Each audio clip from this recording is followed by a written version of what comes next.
Assalamualaikum warahmatullahi wabarakatuh. Halo semuanya, selamat datang di channel Jalan Cerita. Terima kasih sudah mampir.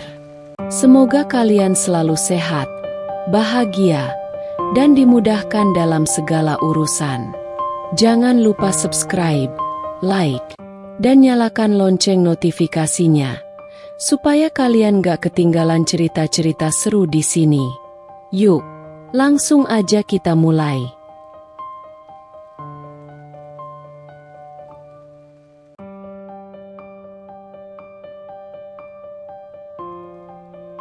Suamiku dinas di klub malam.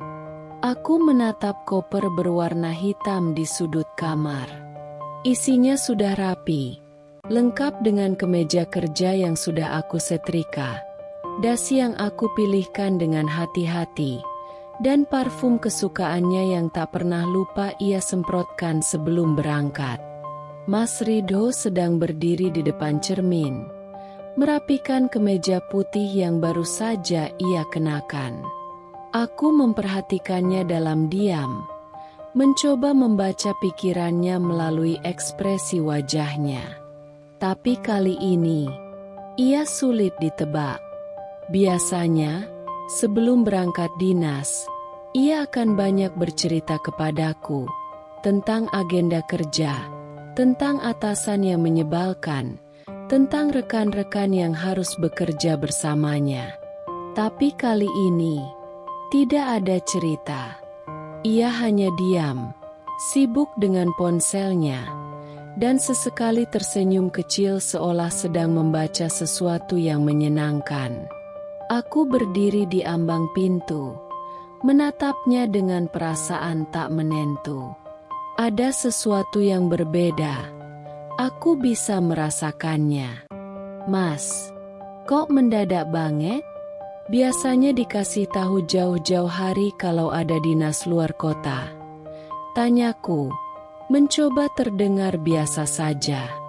Ridho menoleh sekilas, lalu kembali menatap cermin. Perintah atasan. Aku juga baru dikasih tahu tadi pagi. Aku mengerutkan kening. Baru dikasih tahu tadi pagi. Tapi koper sudah rapi dari kemarin. Ia terdiam sebentar, sebelum akhirnya terkekeh kecil. Ya aku kan udah biasa dinas, jadi suka siap-siap duluan. Aku ingin percaya, tapi firasatku berkata lain. Aku menatap wajahnya dengan seksama, berusaha menemukan tanda-tanda kebohongan di matanya. Namun, Ridho tetap seperti biasanya, tenang, santai, seolah tak ada yang perlu dikhawatirkan. Tapi justru itu yang membuatku semakin curiga. Dulu, saat awal pernikahan kami, setiap kali ia harus berangkat dinas, ia akan terlihat berat hati meninggalkanku. Ia akan memastikan aku baik-baik saja, mencium keningku sebelum berangkat, dan berulang kali berpesan agar aku menjaga diri. Tapi sekarang, semua terasa dingin. Bahkan, ia tidak berusaha meyakinkanku bahwa semuanya baik-baik saja. Saat ia selesai berpakaian, ia mengambil ponselnya dan mengetik sesuatu dengan cepat. Aku memperhatikannya dari kejauhan. Biasanya, ia tidak pernah keberatan jika aku melihat isi ponselnya. Tapi kali ini, begitu aku mendekat, ia langsung memasukkan ponsel ke dalam saku celana. Aku merasakan jantungku berdetak lebih cepat. Aku berangkat dulu. Ya. Ia meraih koper dan berjalan ke arah pintu. Aku berdiri terpaku. Tidak ada pelukan. Tidak ada kecupan perpisahan seperti biasanya. Aku menunggu, berharap ia akan berbalik dan berkata sesuatu. Tetapi yang kudapatkan hanyalah suara pintu yang menutup di belakangnya. Aku terdiam di ruang tamu, menatap pintu yang baru saja ia lewati. Ada sesuatu yang mengganjal di hatiku. Bukan hanya karena sikapnya yang dingin, tetapi karena perasaan bahwa aku akan kehilangan sesuatu yang berharga. Aku menghela napas panjang, mencoba menenangkan diri. Mungkin aku hanya berpikir terlalu jauh. Mungkin aku hanya lelah. Tapi entah mengapa, di dalam hatiku, aku merasa bahwa perjalanannya kali ini akan mengubah segalanya. Malam itu, rumah terasa lebih sunyi dari biasanya. Aku duduk di ruang tamu, menatap televisi yang menyala tanpa benar-benar memperhatikan tayangannya. Hanya suara dari layar yang mengisi keheningan, sementara pikiranku melayang-layang memikirkan Mas Ridho. Biasanya, ketika ia dinas di luar kota, aku akan menerima pesan darinya, walaupun hanya sekadar, "Sudah makan?" atau "Jangan lupa kunci pintu sebelum tidur." Tapi malam ini, tidak ada satupun pesan yang masuk darinya. Aku mencoba mengabaikan perasaan gelisah yang sejak tadi menggangguku. Aku membuka ponsel, berharap melihat notifikasi pesan darinya. Namun, yang kulihat justru sebuah pesan dari nomor tak dikenal. "Mbak Dinda, saya nggak mau ikut campur, tapi saya pikir Anda harus tahu. Mas Ridho sering terlihat di tempat yang gak seharusnya saat dinas di luar kota." Mataku membelalak. Seketika, jantungku berdebar kencang. Aku membaca ulang pesan itu beberapa kali, memastikan aku tidak salah memahami maksudnya. Tapi tidak, pesan itu jelas. Seseorang mencoba memberitahuku sesuatu yang seharusnya tidak aku ketahui. Tanganku gemetar saat aku membalas pesan itu. "Maaf, ini siapa? Maksudnya tempat yang gak seharusnya itu apa?" Tidak ada balasan. Aku menunggu, memandangi layar ponsel dengan napas tertahan. Detik demi detik berlalu, tapi pesan yang kutunggu tidak juga muncul. Aku mencoba menelepon nomor itu, tapi panggilanku langsung dialihkan ke pesan suara. Aku mulai merasa tidak tenang. Apa maksud orang ini? Mengapa ia mengirim pesan seperti itu, lalu menghilang begitu saja? Jika benar Mas Ridho melakukan sesuatu yang mencurigakan, mengapa orang ini peduli untuk memperingatkanku? Aku menghela napas panjang dan meletakkan ponsel di meja. Aku tidak ingin langsung berpikiran buruk, tapi rasa curiga sudah terlanjur menguasai pikiranku. Aku mencoba mencari alasan logis. Mungkin ini hanya lelucon iseng. Mungkin ada orang yang tidak suka pada Mas Ridho dan ingin membuat kami bertengkar.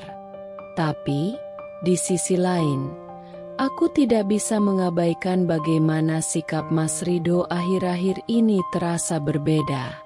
Aku mencoba menepis pikiran buruk itu, tetapi semakin aku berusaha mengabaikannya, semakin jelas bayangan-bayangan buruk itu memenuhi benakku. Aku kembali menatap ponselku, berharap ada pesan balasan dari pengirim misterius itu. Tapi tetap tidak ada. Malam itu, aku tidur dengan perasaan tidak tenang. Aku memeluk bantal, menatap langit-langit kamar yang terasa semakin sunyi. Aku mencoba berpikir jernih, tetapi bayangan tentang suamiku yang mungkin menyembunyikan sesuatu terus menghantuiku. Aku tidak ingin berpikir bahwa Mas Ridho bisa mengkhianatiku, tetapi firasatku mengatakan bahwa ada sesuatu yang tidak beres. Dan aku tahu, Aku tidak akan bisa tenang sampai aku menemukan jawabannya sendiri. Pagi itu, aku bangun dengan kepala yang berat. Semalaman aku tidak bisa tidur nyenyak. Terus-menerus memikirkan pesan misterius yang kuterima. Mas Rido belum juga menghubungiku sejak ia pergi. Dan aku mulai merasa bahwa semua ini bukan kebetulan. Semakin aku mencoba mengabaikan firasat buruk ini, semakin kuat suara dalam kepalaku yang mengatakan bahwa aku harus melakukan sesuatu. Aku duduk di tepi tempat tidur, menatap layar ponsel yang sunyi dari notifikasi. Tidak ada kabar dari Mas Rido. Tidak ada pesan balasan dari nomor misterius itu. Hanya aku, pikiranku yang penuh tanda tanya, dan rasa gelisah yang tak kunjung mereda. Aku mencoba menelepon Mas Rido, tapi seperti dugaanku, panggilanku tidak diangkat. Bahkan setelah mencoba beberapa kali, tetap tidak ada respons. Aku menghela napas panjang. Aku tidak bisa terus seperti ini. Jika aku hanya duduk diam dan menunggu, aku mungkin akan semakin tersiksa dengan rasa curiga. Aku harus memastikan semuanya dengan mataku sendiri. Tanpa berpikir panjang, aku membuka aplikasi pemesanan tiket dan mencari tiket kereta tercepat ke kota tempat Mas Rido dinas. Aku tahu keputusanku ini impulsif, tetapi aku tidak peduli. Aku lebih baik menanggung rasa sakit karena mengetahui kebenaran daripada hidup dalam ketidakpastian. Setelah mendapatkan tiket untuk keberangkatan sore ini, aku segera mulai berkemas. Aku hanya membawa koper kecil, cukup untuk beberapa hari. Aku memasukkan beberapa pakaian, perlengkapan pribadi, dan tentu saja, ponsel dengan baterai penuh serta power bank. Aku akan membutuhkannya jika sesuatu terjadi. Saat aku menutup koper, aku menatap ruangan ini untuk sesaat. Rumah ini terasa begitu sepi, seperti mencerminkan hatiku yang penuh kebingungan. Aku mengingat kembali saat-saat ketika aku dengan penuh kasih menyiapkan koper untuk Mas Rido sebelum ia dinas.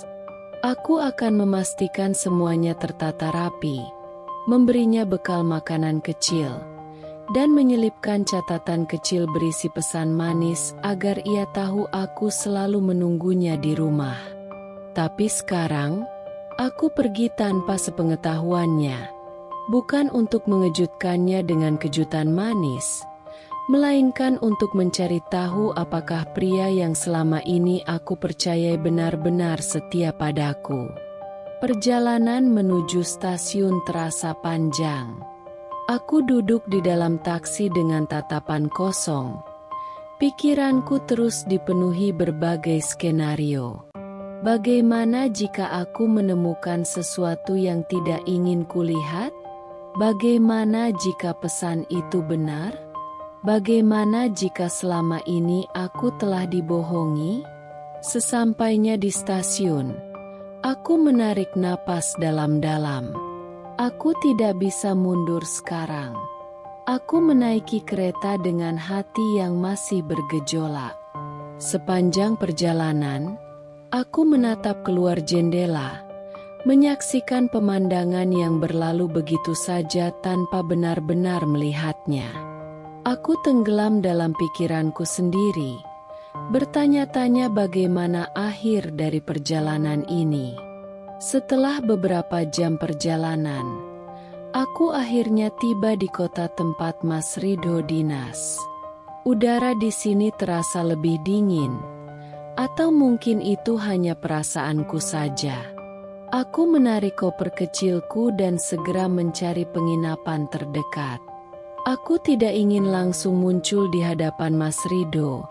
Aku ingin mengamati dulu, memastikan segalanya sebelum aku mengambil langkah berikutnya. Setelah check-in di hotel kecil dekat pusat kota, aku duduk di atas ranjang, mencoba menyusun rencana. Aku tidak bisa hanya berdiam diri di sini. Aku harus mencari tahu di mana Mas Ridho menginap dan apa yang sebenarnya ia lakukan di kota ini. Aku mengambil ponsel dan menghubungi seorang teman lama yang kebetulan bekerja di sini. Aku tahu dia mungkin bisa membantuku.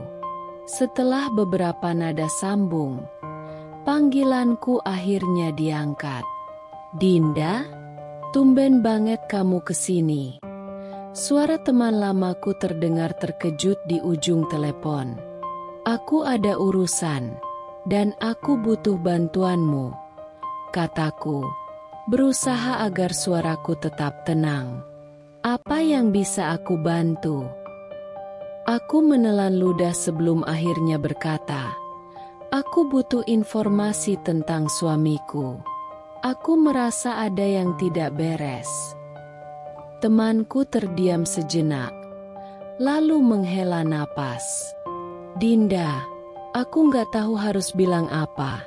Tapi setiap kali suamimu dinas ke sini, aku memang beberapa kali melihat suamimu di tempat yang nggak seharusnya."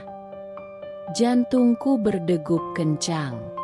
Aku menutup mata, berusaha menenangkan diri. "Di mana?" tanyaku pelan. "Aku pernah lihat dia di klub beberapa kali. Malam ini, kalau kamu berani, datanglah ke sebuah klub di pusat kota." Aku mencengkeram ponselku erat-erat. "Klub?" Aku hampir tidak percaya dengan apa yang kudengar. Aku mengakhiri panggilan dengan hati yang berdebar. Aku tidak ingin mempercayainya. Tetapi aku tahu bahwa aku tidak bisa menutup mata. Malam ini, aku akan menemukan jawabannya. Malam mulai menyelimuti kota ini dengan kelamnya yang penuh rahasia. Aku duduk di tepi ranjang hotel, menatap pantulan wajahku di cermin. Sejujurnya, aku tidak mengenali diriku sendiri saat ini. Mataku menyimpan keraguan, hatiku penuh dengan ketidakpastian. Tapi ada sesuatu yang lebih besar daripada ketakutanku, keinginan untuk mengetahui kebenaran. Aku menarik napas dalam-dalam, mencoba menenangkan gejolak emosi yang berputar di dalam dadaku. Sejak aku menerima pesan misterius itu, segalanya terasa seperti mimpi buruk yang sulit untuk aku bangunkan. Aku ingin percaya bahwa semua ini hanya kesalahpahaman, bahwa Mas Ridho tidak akan mengkhianatiku. Tapi setiap bukti kecil yang kudapatkan perlahan merobek keyakinanku. Aku berdiri dan berjalan menuju koper, membuka resletingnya dengan tangan gemetar. Aku mencari sesuatu yang cocok untuk malam ini, sesuatu yang tidak terlalu mencolok, tapi cukup membuatku bisa menyelinap masuk tanpa menarik terlalu banyak perhatian. Aku akhirnya memilih gaun hitam sederhana dengan lengan panjang dan rok yang jatuh sedikit di bawah lutut.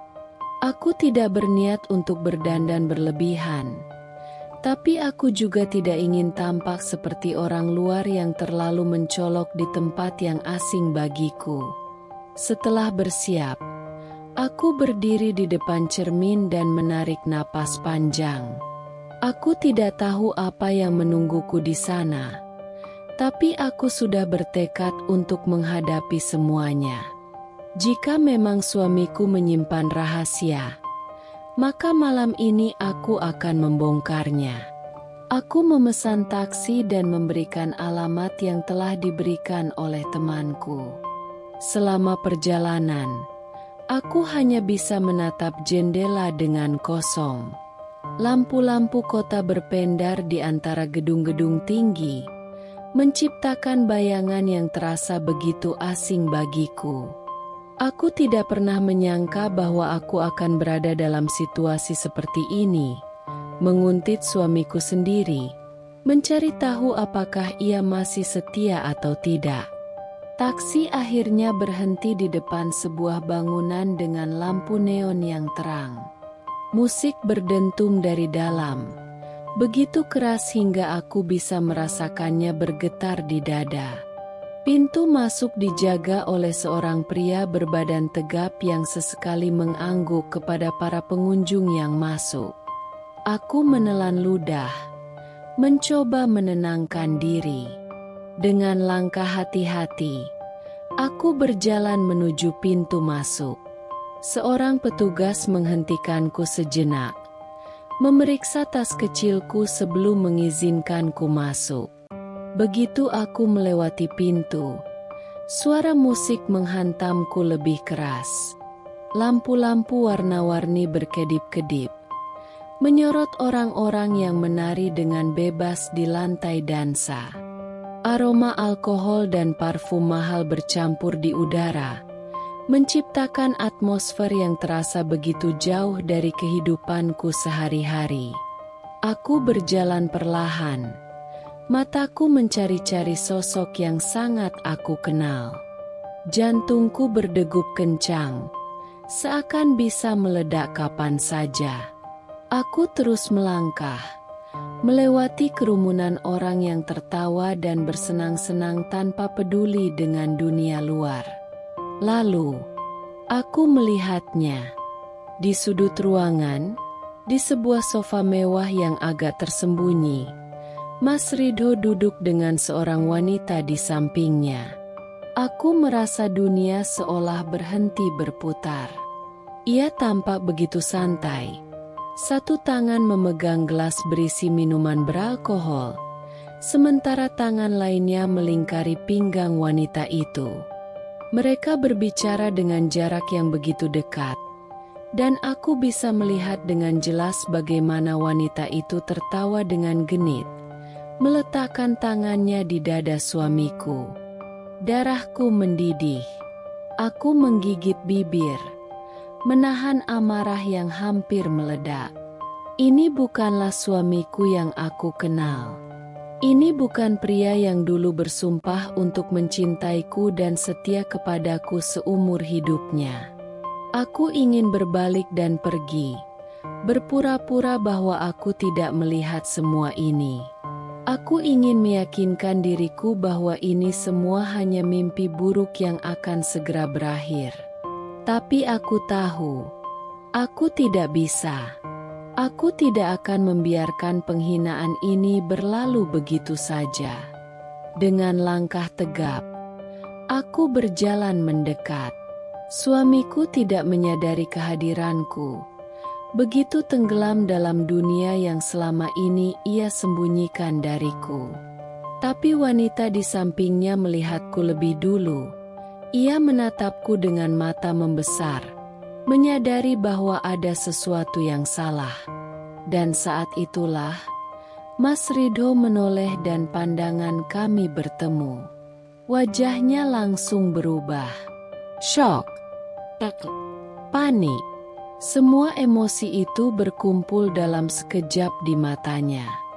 Gelas di tangannya hampir terjatuh, dan aku bisa melihatnya berusaha mencari kata-kata untuk menjelaskan sesuatu yang jelas tidak bisa dijelaskan. Tapi aku tidak memberinya kesempatan.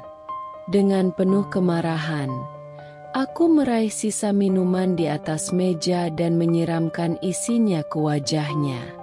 Orang-orang di sekitar kami tersentak, beberapa menoleh, terkejut dengan apa yang baru saja terjadi.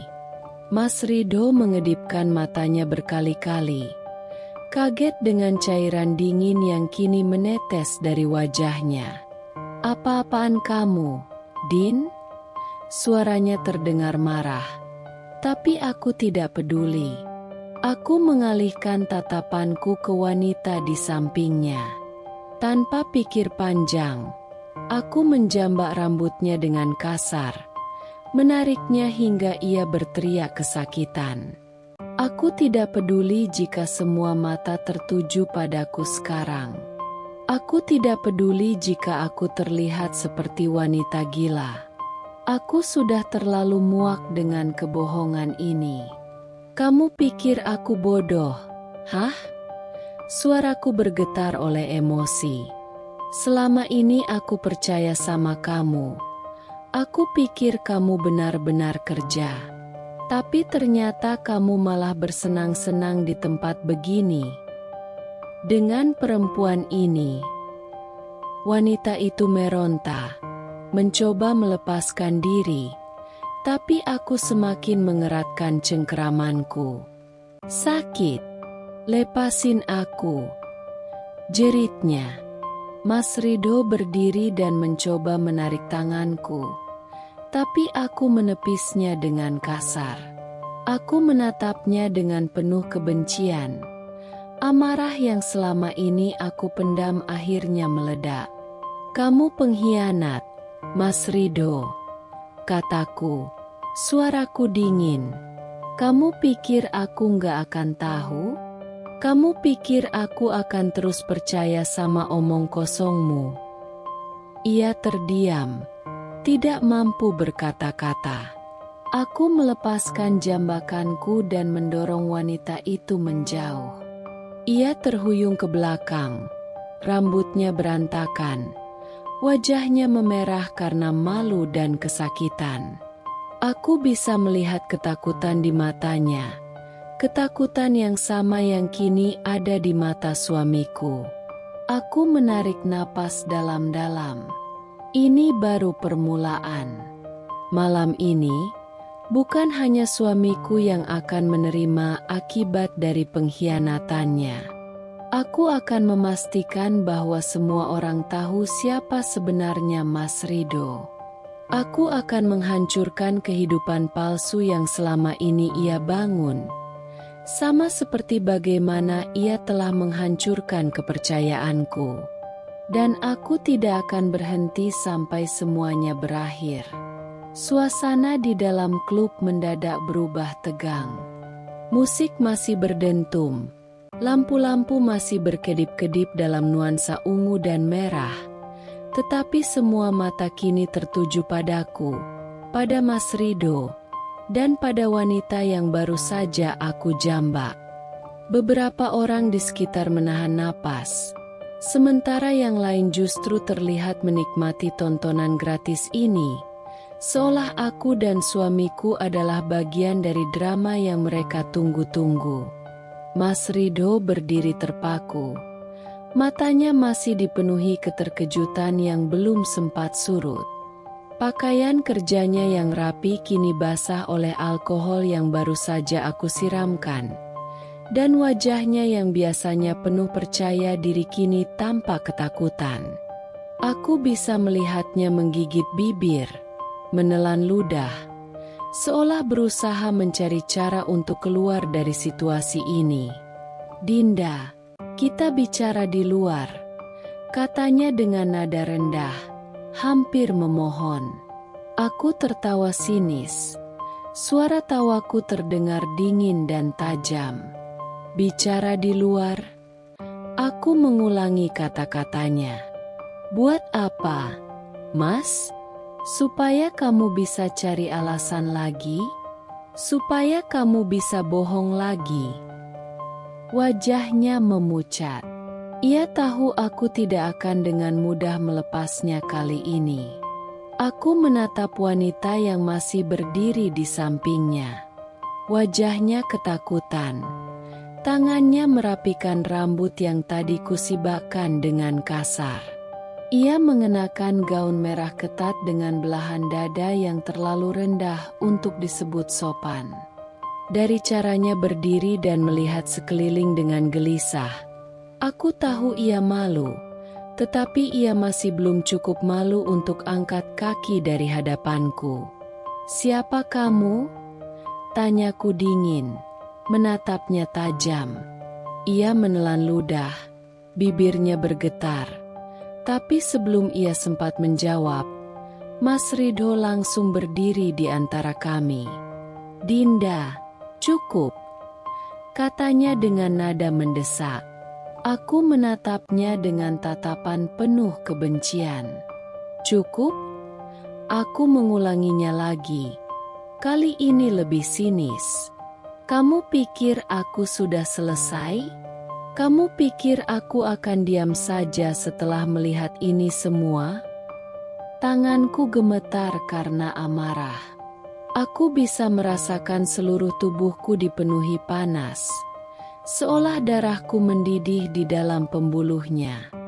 Semua pengorbananku, semua kepercayaanku, semua janji yang dulu ia ucapkan, semuanya kini hancur berkeping-keping di hadapanku.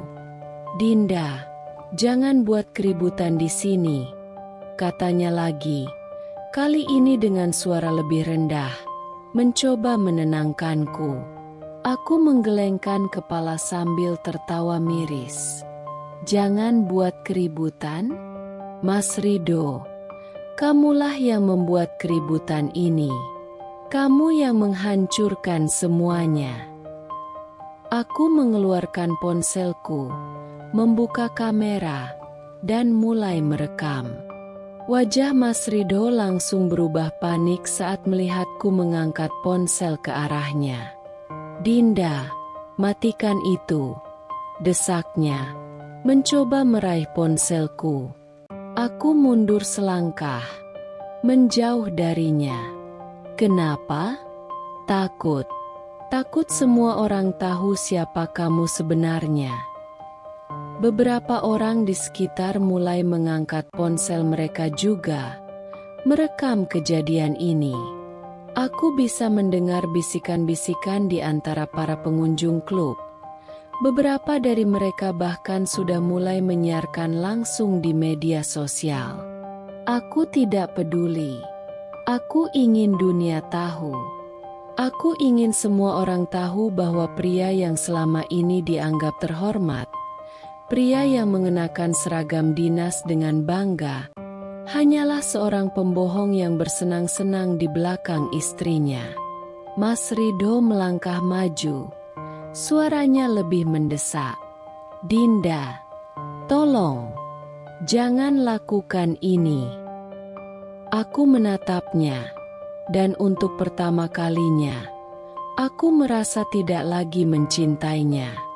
Rasa sakit, kecewa, dan kemarahan telah melampaui batas di mana cinta bisa bertahan. Aku mendekatkan ponsel ke wajahnya. Lihat ke kamera.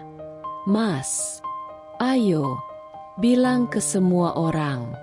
Bilang ke mereka bagaimana kamu mengkhianati istrimu.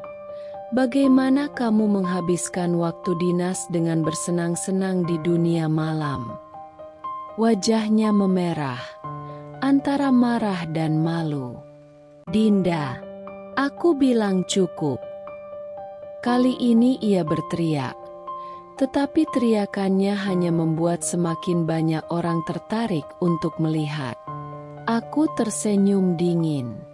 Kamu mau teriak sekencang apapun, Mas, kebenaran tetap kebenaran. Aku menoleh ke arah wanita itu, yang kini mulai melangkah mundur, berusaha menghindari sorotan kamera. Dan kamu, kataku, suaraku lebih tajam. Apa kamu tahu dia sudah menikah? Wanita itu mengangguk lemah. Aku merasakan amarahku naik kembali. Jadi kamu memang tahu, tapi kamu tetap saja mau jadi pelakor. Wajahnya semakin pucat. Ia tidak menjawab, hanya menunduk dalam diam. Aku menghela napas panjang. Aku bisa merasakan tubuhku gemetar karena campuran emosi yang begitu kuat. Aku ingin terus berteriak, ingin menghancurkan semuanya di sini. Tetapi aku tahu aku harus melakukan sesuatu yang lebih besar daripada ini. Aku menurunkan ponselku, menghentikan rekaman, dan memasukkannya ke dalam tas. Aku menatap Mas Ridho sekali lagi. Kali ini dengan tatapan penuh keputusan. Kamu sudah selesai, Mas.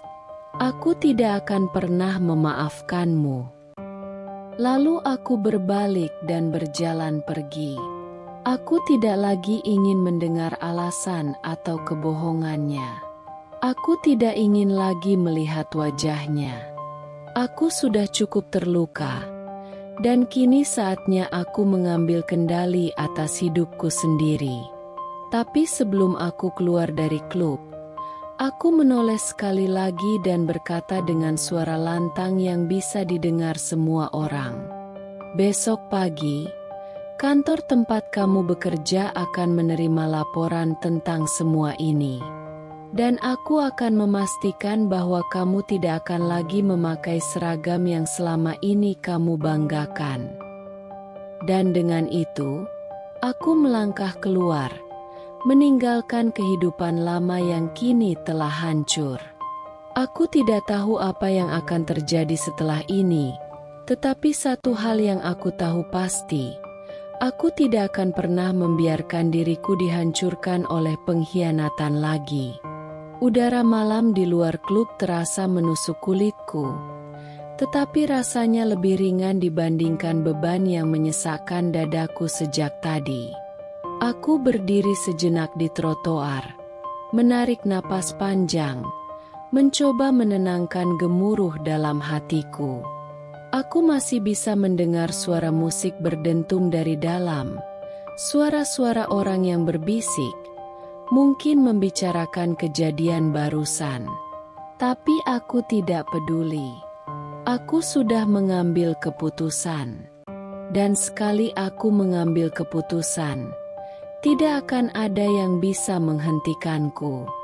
Tanganku masih gemetar saat aku merogoh tas kecilku, mengeluarkan ponsel, dan membuka rekaman yang baru saja kuambil. Aku melihat wajah Mas Ridho yang penuh kepanikan, matanya yang liar mencari jalan keluar, sementara tubuhnya yang basah oleh alkohol yang kusemprotkan membuatnya tampak seperti seseorang yang baru saja diseret keluar dari lubang kebohongannya.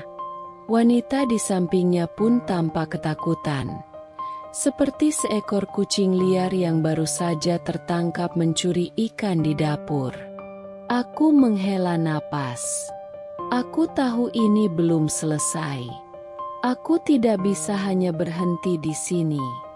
Dengan tangan yang lebih stabil, aku mulai mengetik pesan di ponselku. Aku mengirim rekaman itu ke beberapa grup teman-teman terdekatku, ke keluargaku, dan yang paling penting, ke salah satu kenalan yang bekerja di media lokal kota kami. Aku menambahkan keterangan singkat. Inilah wajah asli pria yang mengaku sedang dinas, tetapi justru menghabiskan waktu dengan perempuan lain di klub malam. Seorang suami yang tidak tahu diri. Seorang pegawai negeri yang tidak layak dihormati. Aku menekan tombol kirim. Secepat kilat, aku bisa melihat tanda centang biru di beberapa pesan. Tanda bahwa mereka sudah mulai membaca. Tidak lama kemudian, balasan-balasan mulai masuk. Astaga, Dinda, ini serius. Kamu yakin mau menyebarkan ini? Ini bakal jadi skandal besar. Dia harus menerima akibatnya. Kamu butuh bantuan. Aku menggigit bibir, menahan emosi yang masih berkecamuk di dadaku. Aku membalas beberapa pesan dengan singkat, menjelaskan bahwa aku sudah tidak peduli lagi dengan reputasi Mas Ridho. Aku hanya ingin keadilan. Aku hanya ingin dunia tahu betapa busuknya dia. Beberapa menit kemudian, salah satu kenalan dari media lokal membalas pesanku. Kami bisa bantu menyebarkan ini, tapi kamu yakin ingin ini menjadi berita publik? Aku tersenyum dingin. Apa aku yakin? Tidak pernah dalam hidupku aku merasa seyakin ini. Sebarkan, balasku. Aku memasukkan ponsel ke dalam tas dan menatap langit yang gelap. Aku tahu bahwa setelah ini, hidup Mas Ridho tidak akan pernah sama lagi. Ia bukan hanya akan kehilangan reputasi di depan keluargaku dan teman-teman kami, tetapi seluruh kota akan mengetahui wajah aslinya. Aku bisa membayangkan bagaimana besok pagi namanya akan jadi perbincangan di kantor, di jalanan, bahkan mungkin di warung kopi tempat para pegawai sering bergosip. Aku mulai melangkah, berjalan tanpa arah di trotoar yang basah oleh embun malam. Aku tidak tahu apakah aku merasa lega atau justru semakin hancur. Ada bagian dalam diriku yang masih berusaha mencerna kenyataan ini. Kenyataan bahwa pernikahan yang kubangun dengan penuh cinta kini telah runtuh dalam satu malam. Tapi aku tidak akan menyesali apa yang sudah kulakukan. Aku tidak akan lagi menjadi wanita yang diam saja saat diinjak-injak. Aku meraih ponselku lagi. Kali ini membuka aplikasi perbankan. Aku tidak bisa membiarkan diriku bergantung pada pria seperti Mas Ridho. Selama ini, aku selalu percaya bahwa pernikahan adalah tentang berbagi, tentang saling mendukung. Tetapi jika suamiku sendiri bisa mengkhianati kepercayaanku, maka aku juga harus mulai mengambil kendali atas hidupku sendiri. Aku memeriksa saldo tabungan yang selama ini aku simpan diam-diam. Tidak banyak, tetapi cukup untukku bertahan selama beberapa bulan ke depan. Cukup untuk memulai kembali. Cukup untuk meninggalkan kehidupan yang selama ini hanya membuatku sengsara. Aku menatap layar ponselku dengan mata yang mulai basah. Bukan karena aku masih mencintai Mas Ridho, tetapi karena aku merasa marah pada diriku sendiri. Marah karena aku pernah begitu bodoh mempercayainya. Marah karena aku membiarkan diriku hidup dalam kebohongan selama ini. Satu notifikasi muncul di layar. Sebuah pesan dari temanku yang bekerja di kantor pemerintahan tempat Mas Ridho bekerja. Dinda, aku baru lihat video yang kamu sebarkan. Ini pasti bakal jadi masalah besar buat Ridho. Aku nggak tahu dia bisa bertahan atau nggak setelah ini. Aku mengetik balasan dengan tangan yang kini lebih mantap. Biarkan dia menerima akibatnya. Dia pantas kehilangan segalanya. Aku menutup ponsel, menghentikan langkah, dan memandang ke depan. Jalanan di depanku masih panjang. Masih banyak hal yang harus aku lakukan.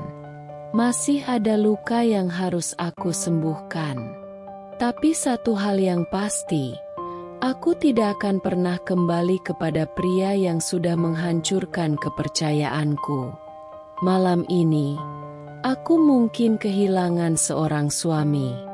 Tapi aku juga mendapatkan sesuatu yang lebih berharga, kebebasan. Keesokan paginya, ponselku terus bergetar tanpa henti.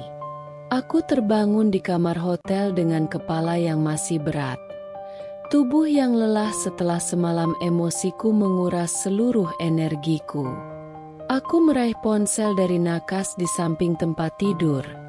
Dan begitu melihat layar yang dipenuhi dengan notifikasi pesan serta panggilan tak terjawab, aku langsung tahu, semuanya sudah terjadi. Video yang kusebarkan tadi malam telah menyebar lebih luas daripada yang kubayangkan. Grup keluarga ramai dengan pesan dari orang-orang yang terkejut, marah, dan bertanya-tanya apa yang sebenarnya terjadi. Beberapa saudara dari pihak Mas Ridho juga mengirimiku pesan. Kebanyakan bernada meminta penjelasan, sementara yang lain bahkan mencoba membelaku. Aku membuka salah satu pesan dari kakakku. Dinda, kamu baik-baik saja? Aku lihat video itu. Aku nggak habis pikir. Kenapa Ridho sekejam itu? Kamu harus tegar. Ya, kalau butuh sesuatu, bilang aja. Aku menarik napas panjang sebelum membalas. Aku baik-baik aja, Kak. Terima kasih udah peduli. Aku nggak akan mundur. Aku beranjak dari tempat tidur dan berjalan ke depan cermin. Wajahku tampak lebih lelah dari biasanya. Tetapi ada sesuatu yang berbeda dalam tatapanku. Sebuah api yang belum pernah kulihat sebelumnya. Ini bukan tatapan seorang wanita yang pasrah. Ini adalah tatapan seseorang yang siap bertarung. Tiba-tiba, ponselku kembali bergetar. Kali ini, sebuah panggilan masuk dari nomor yang sangat kukenal. Nomor kantor tempat Mas Ridho bekerja. Aku terdiam beberapa detik sebelum akhirnya menggeser layar dan menerima panggilan itu. Halo. Suara di seberang terdengar tegang. Itu adalah suara Pak Sugeng, salah satu atasan Mas Ridho yang cukup berpengaruh di kantor. Bu Dinda, ini Pak Sugeng. Saya perlu bicara dengan kamu tentang masalah ini. Bisa kita bertemu? Aku tersenyum tipis. Aku tahu betul ini bukan sekadar ajakan pertemuan biasa. Mereka ingin tahu seberapa serius aku dalam membawa masalah ini ke permukaan. Aku membayangkan bagaimana suasana kantor pagi ini. Semua pegawai pasti telah melihat video itu. Para atasan mungkin sibuk berunding. Dan Mas Ridho. Pasti dia sedang panik bukan main. Baik, Pak. Jawabku dengan tenang. Kapan dan di mana? Setelah menyepakati waktu dan tempat pertemuan, aku segera bersiap. Aku memilih pakaian dengan hati-hati. Bukan karena ingin terlihat menyedihkan, tetapi karena aku ingin terlihat kuat. Aku mengenakan blazer hitam yang selama ini hanya kupakai untuk acara resmi, memasangkan dengan rok panjang dan sepatu hak rendah. Aku ingin mereka tahu bahwa aku bukan wanita yang akan mundur hanya karena tekanan sosial. Saat aku tiba di kafe tempat kami bertemu, Pak Sugeng sudah menungguku. Ia duduk dengan ekspresi serius, menyeruput kopi hitamnya sambil sesekali melirik ponselnya. Begitu aku duduk di hadapannya, ia langsung menutup layar ponsel dan menatapku dalam-dalam. Bu Dinda, saya tahu ini situasi yang sulit buat kamu, tapi kita perlu bicara soal dampaknya. Aku menyilangkan tangan di atas meja. Dampak bagi siapa, Pak? Bagi saya atau bagi suami saya? Ia terdiam sejenak sebelum akhirnya menghela napas panjang. Dampak bagi semuanya. Ridho sedang dalam masalah besar, dan saya ingin tahu, apakah kamu benar-benar ingin ini berakhir seperti ini? Aku menatapnya dengan tajam. Pak, saya bukan orang yang memulai ini. Saya hanya membuka kebenaran. Jika Mas Ridho merasa ini menghancurkan hidupnya, maka itu akibat dari perbuatannya sendiri, bukan karena saya. Pak Sugeng menyesap kopinya lagi sebelum akhirnya berkata, kami sedang mempertimbangkan langkah disipliner terhadap Ridho. Jika skandal ini terus membesar, bukan tidak mungkin dia akan dipecat. Saya ingin tahu, apa kamu benar-benar ingin ini terjadi? Aku menatapnya tanpa ragu. Ya, Pak. Saya ingin dia menerima konsekuensinya. Seorang pegawai negeri seharusnya menjadi contoh, bukan malah melakukan hal seperti ini. Dia telah berkhianat, bukan hanya kepada saya, tetapi juga kepada institusi tempatnya bekerja. Jika dia kehilangan pekerjaannya, itu bukan salah saya. Pak Sugeng mengangguk pelan. Wajahnya sulit ditebak. Ia kemudian mengambil napas panjang dan berkata, "Baik, kalau itu keputusanmu. Tapi kamu juga harus bersiap menghadapi dampaknya. Ini akan menjadi pembicaraan di mana-mana, dan kamu juga akan mendapat sorotan." Aku tersenyum tipis. "Saya tidak takut, Pak. Saya lebih baik menghadapi kenyataan daripada hidup dalam kebohongan." Pertemuan itu berakhir dengan pemahaman yang jelas. Kantor akan mengambil tindakan tegas terhadap Mas Rido, dan aku tidak akan menghalangi keputusan itu. Saat aku melangkah keluar dari kafe, aku merasa seperti baru saja menandatangani akhir dari bab lama dalam hidupku. Ketika aku membuka ponsel, aku melihat bahwa berita tentang skandal ini sudah mulai muncul di portal berita lokal. Judulnya sederhana tapi menghancurkan. Pegawai negeri tertangkap basah berselingkuh, terancam pemecatan. Aku menarik napas panjang. Ini baru permulaan. Aku tahu setelah ini akan ada lebih banyak drama, lebih banyak tekanan, tetapi aku tidak akan mundur. Aku sudah kehilangan cinta, tetapi aku tidak akan kehilangan harga diriku. Setelah pertemuan dengan Pak Sugeng, aku memutuskan untuk pulang ke rumah. Aku segera memesan tiket kepulangan malam itu juga. Pagi itu terasa lebih panjang dari biasanya. Aku duduk di meja makan dengan secangkir kopi yang sudah mendingin, menatap layar ponsel yang terus bergetar tanpa henti. Pesan-pesan masuk dari berbagai arah, keluarga, teman, bahkan orang-orang yang tidak kukenal. Semua orang membicarakan skandal yang telah meledak sejak semalam. Berita tentang perselingkuhan Mas Rido sudah menyebar luas, dan reaksi dari publik pun beragam. Ada yang mengutuknya, ada yang mendukungku, tetapi tidak sedikit pula yang mencibir keputusanku untuk menyebarkan video itu. Aku membaca salah satu komentar di media sosial. Kasihan istrinya. Tapi kenapa harus diviralkan? Masalah rumah tangga kan bisa diselesaikan secara pribadi. Tawaku keluar tanpa kusadari. Secara pribadi, apa mereka pikir aku tidak mencoba?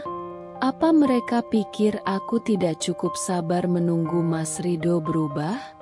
Aku sudah mengorbankan begitu banyak untuk pernikahan ini, tetapi pengkhianatan yang kulihat dengan mataku sendiri terlalu keji untuk dimaafkan. Saat aku masih tenggelam dalam pikiranku, suara ketukan keras di pintu mengejutkanku. Aku menoleh dengan cepat. Jantungku berdebar. Siapa yang datang sepagi ini? Dengan sedikit ragu, aku melangkah ke pintu dan membukanya. Di depan pintu berdiri seorang wanita parubaya dengan wajah penuh amarah. Aku mengenalnya, Ibu Mas Rido. Wajahnya memerah, matanya penuh emosi, dan tanpa banyak basa-basi, ia langsung melangkah masuk tanpa diundang. "Dinda, apa yang sudah kamu lakukan? Kenapa kamu tega menghancurkan anakku seperti ini?" Suaranya bergetar, antara marah dan kecewa. Aku menutup pintu perlahan, berusaha tetap tenang. "Bu, saya tidak menghancurkan siapa-siapa. Rido yang menghancurkan dirinya sendiri." "Jangan bicara seperti itu. Kamu istrinya. Seharusnya kamu menutup aib, bukan malah menyebarkannya ke seluruh kota. Aku mendengus pelan, lalu menatapnya dengan penuh keyakinan. Saya istrinya, bukan pembantu yang harus selalu menutupi kesalahannya. Saya sudah cukup lama diam, Bu.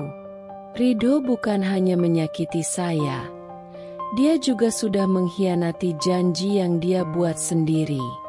Jika dia tidak ingin malu, maka seharusnya dia tidak berselingkuh. Ibu mertuaku terdiam sejenak, tetapi amarahnya belum surut. Kamu tahu kan, sekarang Ridho terancam dipecat dari pekerjaannya? Kamu tahu betapa sulitnya dia membangun karir itu? Kamu pikir mudah mendapatkan posisi seperti itu? Aku merasakan panas di dadaku. Lalu bagaimana dengan saya, Bu? Apakah saya harus diam saja sementara suami saya tidur dengan wanita lain di belakang saya? Apakah saya harus berpura-pura bahagia hanya demi menjaga nama baiknya? Ia menatapku dengan tajam. Kamu egois, Dinda. Kamu hanya memikirkan dirimu sendiri. Aku tertawa sinis. Justru selama ini saya terlalu memikirkan orang lain, Bu. Saya sudah berkorban, sudah menutup mata, sudah mencoba bertahan. Tapi tetap saja, saya yang dikhianati. Kali ini, saya memilih untuk memikirkan diri saya sendiri. Jika itu dianggap egois, maka biarlah. Ibu mertuaku menggelengkan kepala dengan kecewa. Saya tidak menyangka kamu akan setegak ini. Saya pikir kamu wanita yang baik, tapi ternyata kamu hanya ingin menghancurkan anak saya. Aku menghela napas, mencoba mengendalikan emosiku. Bu, saya tidak ingin menghancurkan siapapun. Saya hanya membiarkan dunia tahu apa yang sebenarnya terjadi. Jika Ridho kehilangan pekerjaannya, itu karena kesalahannya sendiri, bukan karena saya. Saya sudah cukup lama diam dan tersakiti. Sekarang, saya hanya menuntut keadilan. Ia masih ingin mengatakan sesuatu, tetapi sebelum ia sempat berbicara, ponselku kembali bergetar. Aku melirik layar. Sebuah panggilan masuk dari nomor tak dikenal. Aku memutuskan untuk mengabaikannya dan kembali menatap ibu mertuaku. Saya akan pergi sekarang, katanya akhirnya. Suaranya sedikit melemah. Tapi ingat, Dinda, dunia ini berputar. Suatu saat, kamu mungkin akan menyesali apa yang telah kamu lakukan. Aku hanya tersenyum tipis. Dunia memang berputar, Bu. Tapi saya tidak akan menyesali keputusan yang saya buat untuk membela diri saya sendiri. Ia menatapku sekali lagi sebelum akhirnya berbalik dan melangkah keluar. Aku menutup pintu dengan perasaan campur aduk.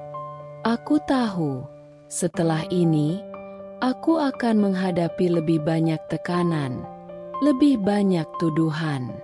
Tapi aku tidak akan goyah. Lagi-lagi ponselku bergetar. Kali ini, aku memutuskan untuk mengangkatnya.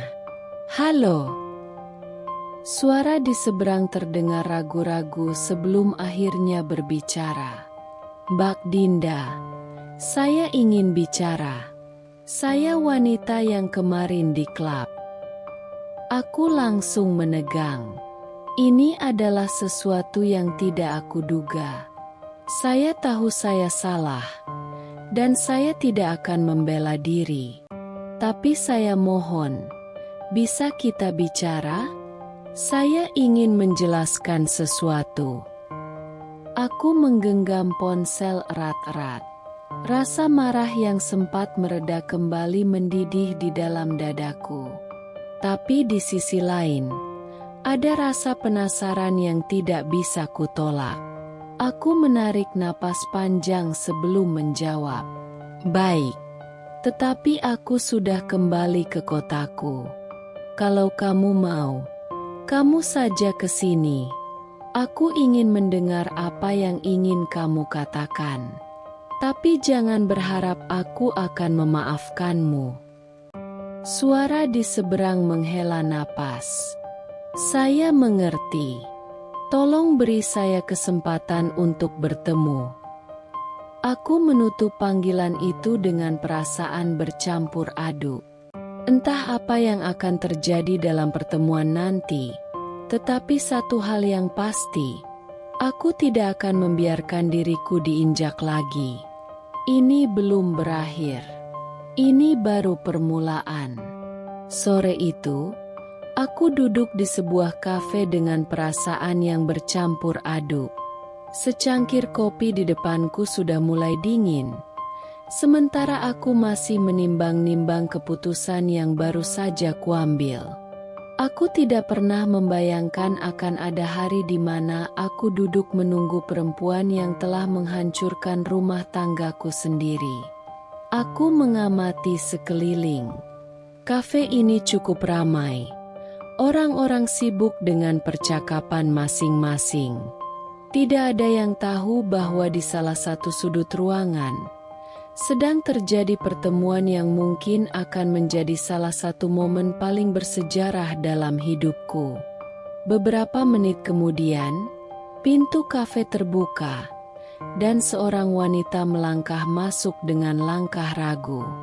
Aku langsung mengenalinya. Wajah yang kemarin aku jambak di klub malam itu kini tampak lebih pucat dan cemas. Ia mengenakan kemeja putih sederhana dengan celana jeans. Jauh berbeda dari penampilan glamor yang kulihat malam itu. Matanya mencari-cari, dan begitu ia melihatku, ia berhenti sejenak sebelum akhirnya melangkah mendekat dengan ekspresi yang sulit dibaca. Aku tidak mengubah posisiku. Aku hanya menatapnya dengan dingin. "Silakan duduk," kataku singkat. Ia menelan ludah sebelum menarik kursi di hadapanku dan duduk dengan gelisah. Tangannya meremas-remas tisu yang ia bawa, tanda bahwa ia sama gugupnya denganku. Aku tidak ingin membuang waktu. "Jadi, apa yang ingin kamu katakan?" Wanita itu menundukkan kepala sesaat, lalu menghela napas panjang sebelum akhirnya berbicara. "Mbak Dinda, saya tahu saya salah. Saya tidak akan membela diri atau meminta maaf dengan harapan Mbak memaafkan saya, karena saya tahu itu tidak mungkin." Aku menyilangkan tangan di dada. "Bagus kalau kamu sadar. Tapi itu bukan alasan kenapa kamu ingin bertemu denganku, kan? Apa yang sebenarnya kamu inginkan?" Ia menggigit bibirnya, lalu menatapku dengan raut wajah yang sulit dijelaskan, antara ketakutan dan keputusasaan. "Saya ingin Mbak tahu sesuatu tentang Mas Ridho.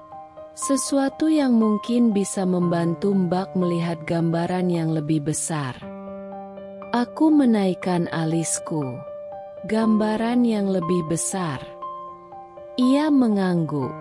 "Mbak mungkin berpikir bahwa saya hanya wanita yang kebetulan hadir dalam hidup Mas Ridho dan menghancurkan rumah tangga kalian. Tapi saya bukan satu-satunya. Mbak, saya bukan yang pertama, dan saya juga bukan yang terakhir." Jantungku berdebar keras. Aku menatapnya, mencoba menangkap kebohongan di wajahnya, tapi ia terlihat begitu serius. "Apa maksudmu?" Wanita itu menunduk, memainkan ujung tisu yang sudah hampir hancur di tangannya. "Mas Ridho, Dia punya banyak perempuan, Mbak. Saya tidak tahu apakah Mbak menyadarinya sebelumnya. Tapi selama ini, dia tidak hanya selingkuh dengan saya. Saya hanya salah satu dari banyak wanita yang pernah bersamanya. Dadaku terasa sesak. Aku mencoba tetap tenang, tetapi kata-katanya seperti belati yang menusuk jantungku. Aku sudah cukup hancur dengan satu pengkhianatan. Dan sekarang aku harus menghadapi kenyataan bahwa Mas Ridho telah melakukan ini berkali-kali. Aku menggenggam cangkir kopi di depanku, berusaha menahan emosi. Buktikan, kataku dengan suara dingin. Wanita itu mengangguk dan mengeluarkan ponselnya. Setelah beberapa detik mencari sesuatu, ia meletakkan ponsel itu di atas meja, memperlihatkan galeri fotonya. Aku menatap layar, dan apa yang kulihat membuat darahku mendidih. Foto demi foto, pesan demi pesan, semuanya membuktikan bahwa Mas Ridho memang telah bermain di belakangku jauh sebelum aku menangkapnya di klub malam.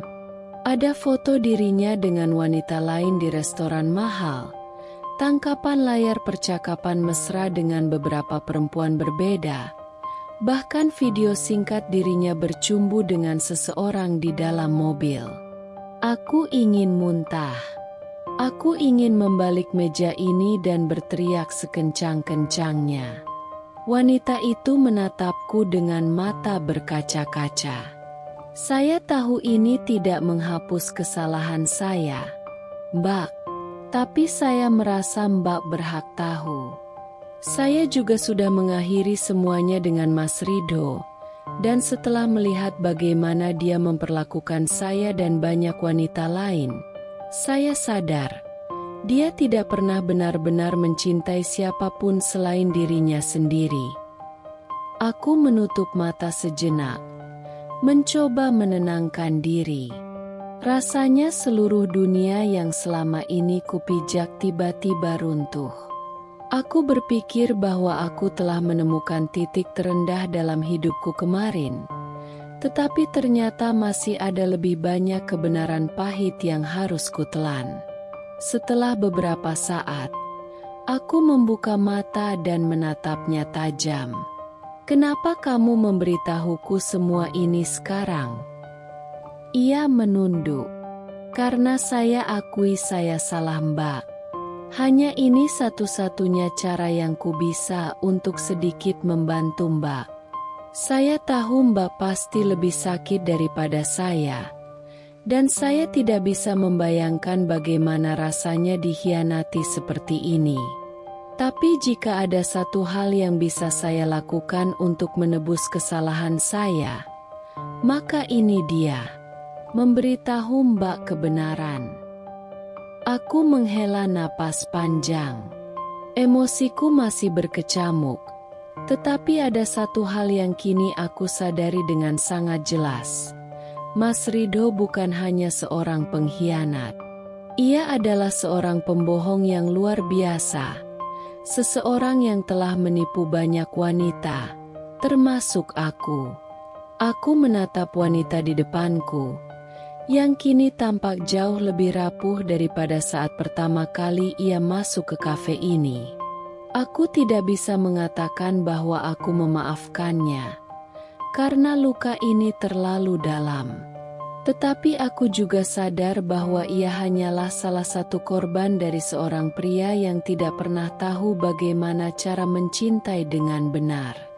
Aku mengembuskan napas perlahan. Terima kasih sudah memberitahuku. Ia mengangguk pelan. Dan untuk pertama kalinya sejak pertemuan ini dimulai, aku melihatnya tersenyum tipis.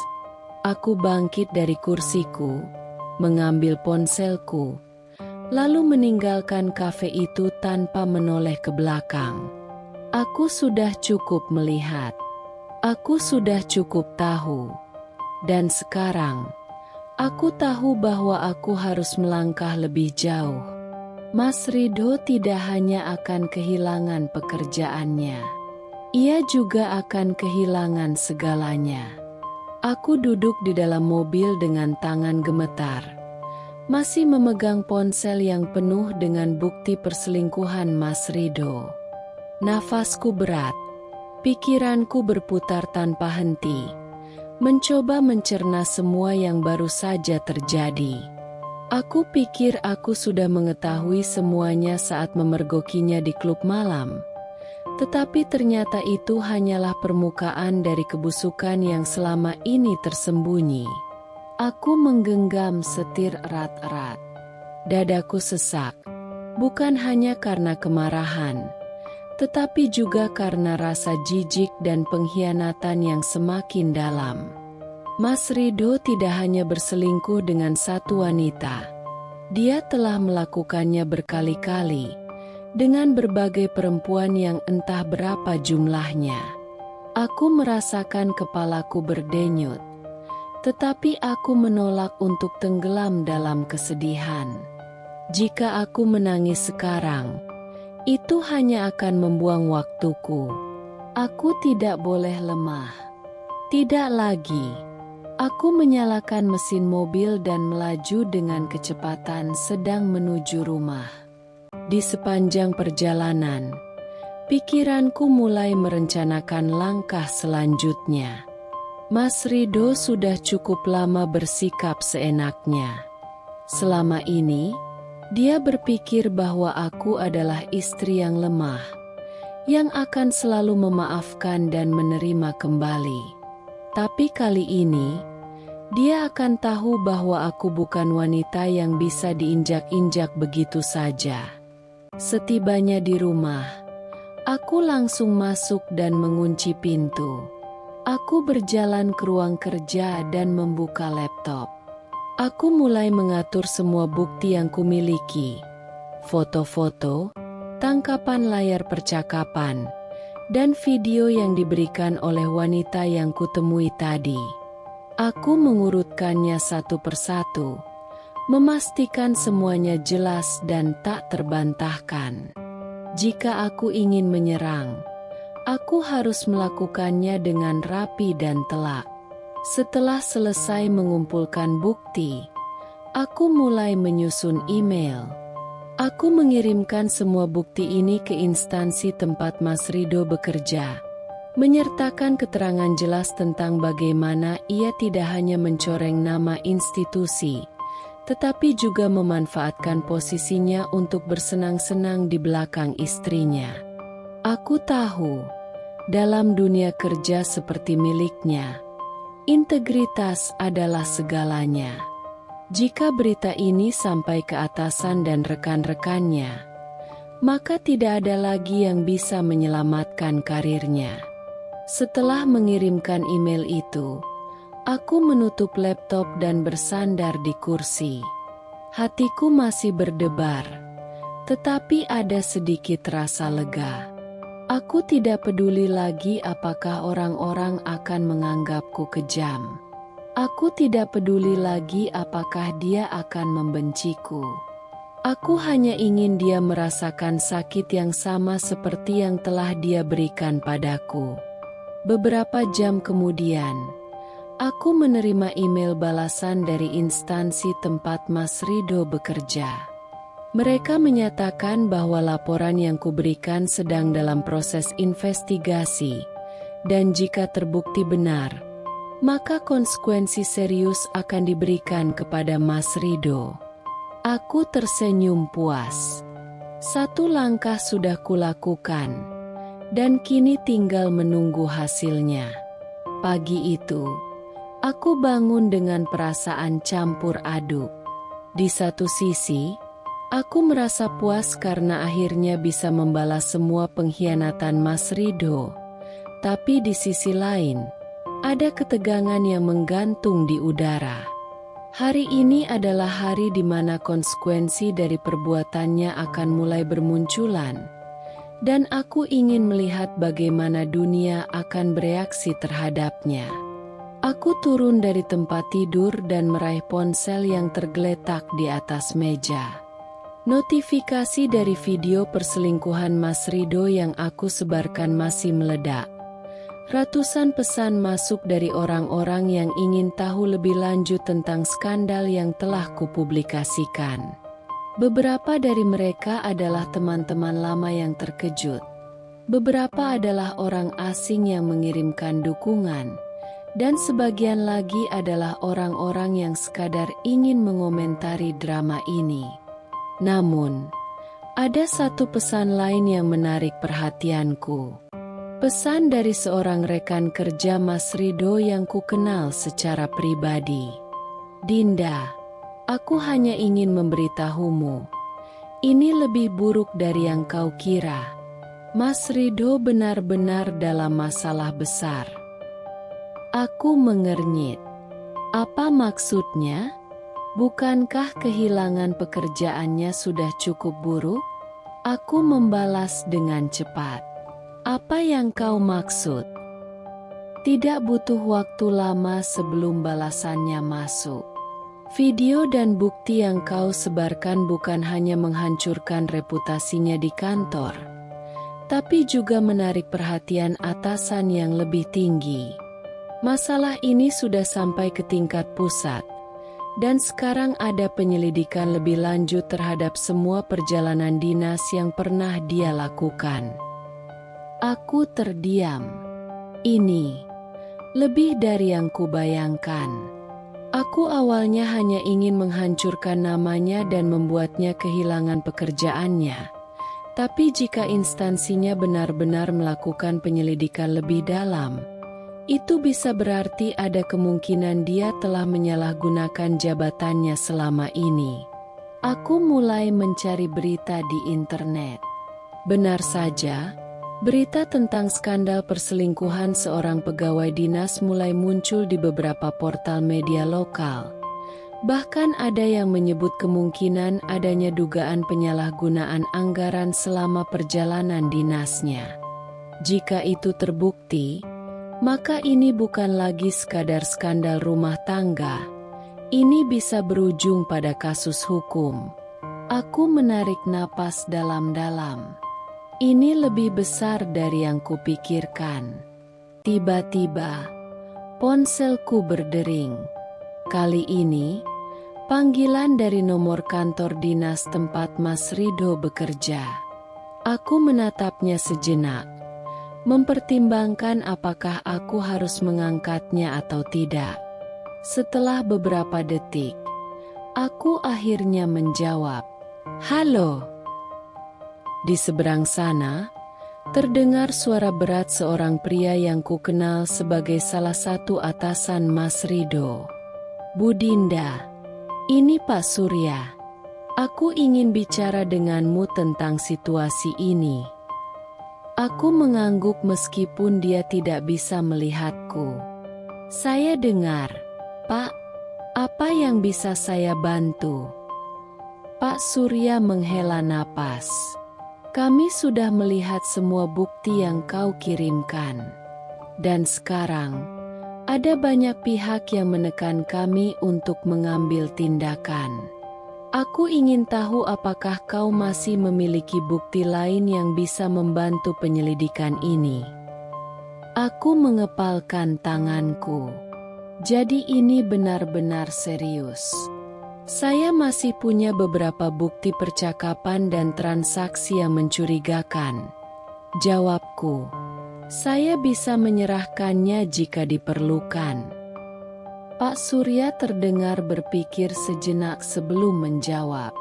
"Baik, jika kau bersedia, aku akan mengatur pertemuan dengan tim investigasi besok.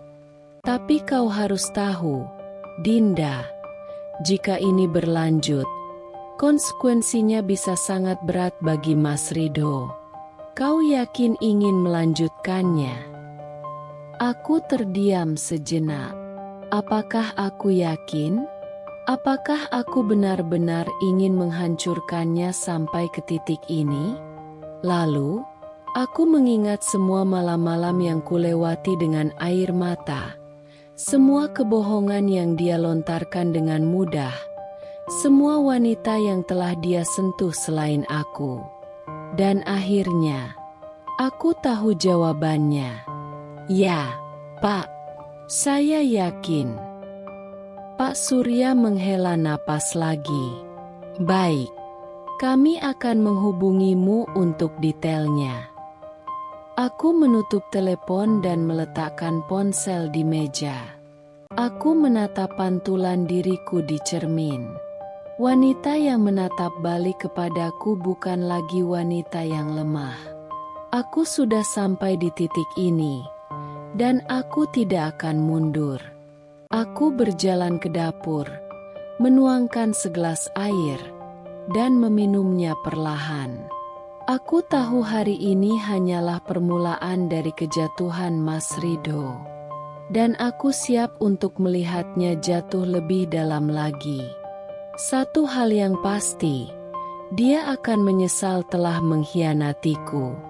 Pagi itu, aku duduk di ruang tamu dengan secangkir kopi yang sudah mulai mendingin. Pikiranku melayang jauh, memikirkan konsekuensi dari semua yang telah kulakukan. Aku tidak menyesal telah menghancurkan Mas Ridho, tidak setelah semua kebohongan dan pengkhianatan yang telah dia lakukan. Tapi aku tidak bisa mengabaikan kenyataan bahwa apa yang kulakukan telah menciptakan badai yang lebih besar dari yang kubayangkan. Teleponku terus berdering sejak pagi. Beberapa panggilan datang dari nomor tak dikenal. Mungkin dari wartawan atau orang-orang yang ingin mencari tahu lebih dalam tentang skandal ini. Beberapa lagi berasal dari teman-teman lama. Mereka yang dulu mengenalku sebagai istri yang setia, yang sekarang pasti terkejut melihat betapa beraninya aku menyerang balik. Tapi ada satu nomor yang terus-menerus menelepon tanpa henti. Mas Ridho. Aku membiarkan telepon itu berdering tanpa niat untuk mengangkatnya. Aku sudah mendengar cukup banyak kebohongan darinya. Dan aku tidak butuh lagi mendengar permohonan maaf yang tidak berarti. Namun, setelah panggilan ke-40, rasa penasaran mulai muncul dalam diriku. Aku ingin tahu apa yang ada di pikirannya sekarang. Dengan sedikit ragu, aku akhirnya mengangkat telepon. Dinda, tolong, kita bicara. Suara Mas Ridho terdengar serak, seolah dia belum tidur semalaman. Ada nada putus asa yang tidak pernah kudengar sebelumnya. Aku tersenyum sinis. Jadi akhirnya dia merasakan apa yang selama ini kurasakan? Bicara soal apa? Mas, apa kau ingin menjelaskan lagi bahwa semua ini hanya kesalahpahaman? Bahwa aku salah paham saat melihatmu di klub dengan wanita lain? Atau kau ingin mengatakan bahwa semua bukti yang kumiliki hanyalah rekayasa? Tanyaku dengan nada tajam. Dia menghela napas panjang di seberang sana. Aku tahu aku salah.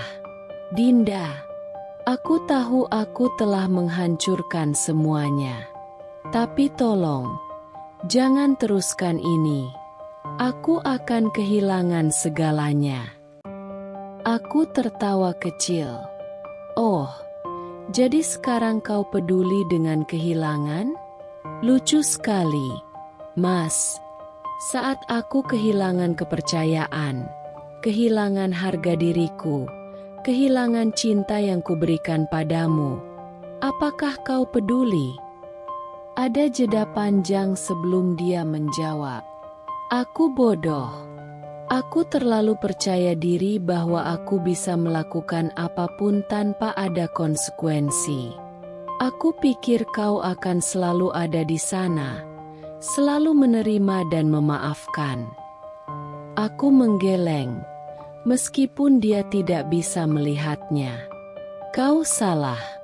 Aku bukan wanita bodoh yang akan terus bertahan dengan pria yang bahkan tidak bisa menghargainya. Dia menarik napas dalam-dalam, lalu berkata dengan suara yang lebih lirih, "Aku sudah dipecat, Dinda." Aku membeku sejenak. Meski aku sudah menduga ini akan terjadi, mendengarnya langsung dari mulutnya memberikan sensasi kepuasan tersendiri.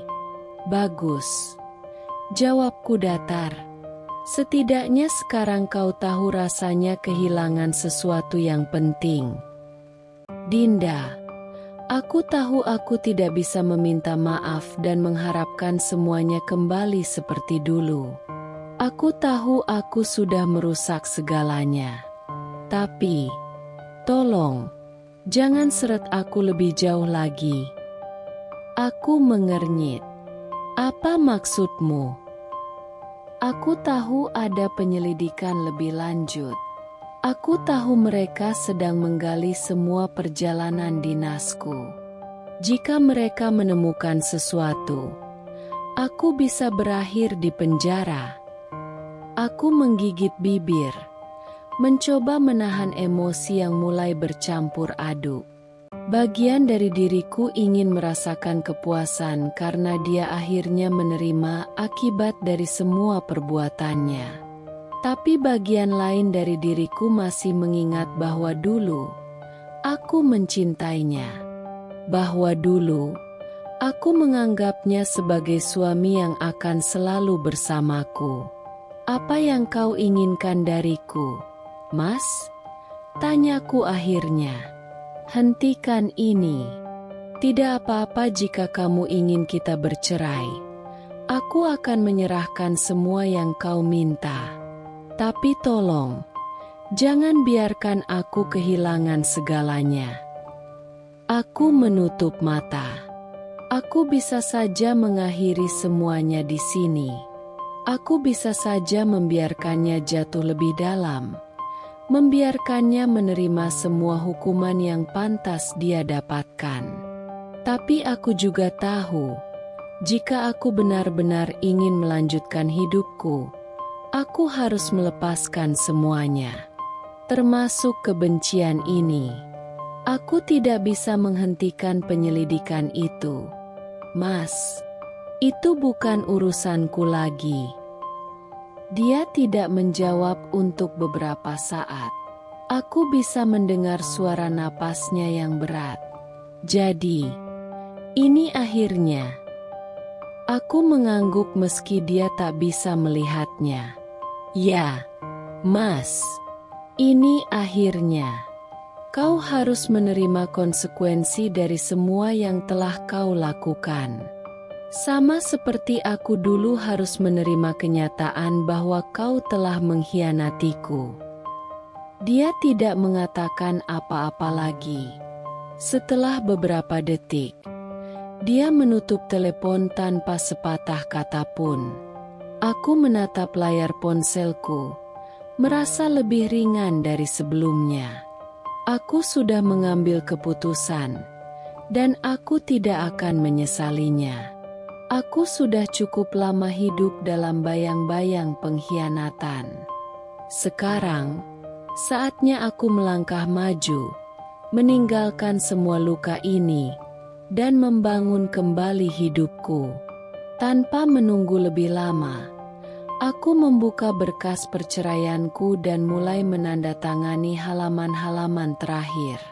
Ini adalah langkah terakhir untuk benar-benar melepaskan diri dari masa laluku. Saat tinta dari penaku menyentuh kertas, aku merasa seolah beban besar telah terangkat dari pundakku. Tidak ada lagi keterikatan dengan Mas Ridho.